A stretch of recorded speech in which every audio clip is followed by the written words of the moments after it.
Les gars, il faut qu'on en parle, on est obligé, parce que c'est quelque chose qui nous passionne tous, le ballon d'or. Maintenant que le Barça est éliminé, Rafinha n'a plus son destin entre ses mains. En fait, le schéma est très simple. Si Paris va au bout de cette Ligue des Champions, je pense qu'on est tous d'accord pour dire que le favori c'est Ousmane Dembélé. Si en plus de ça, il est décisif ce soir, il aura encore des moments mémorables pour sa saison, en plus de son but à Anfield, de son but à l'aller, des triplés qu'il avait enchaînés au début de 2025. Maintenant, si Paris ne va pas au bout, honnêtement, c'est très compliqué de donner un vainqueur. Parce que moi, je vous le dis, hein, que ce soit Inter ou Arsenal, il n'y a pas d'individualité qui se démarque par-dessus tout.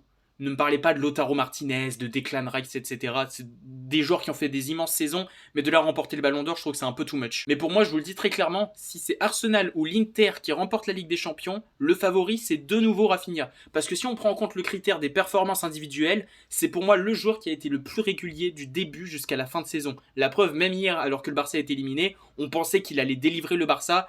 Et vraiment, si le résultat était de 3-2 pour le Barça, c'était vraiment un but qui lui donnait le Ballon d'Or d'office. Maintenant, reste à voir si le Paris Saint-Germain va aller au bout de cette Ligue des Champions.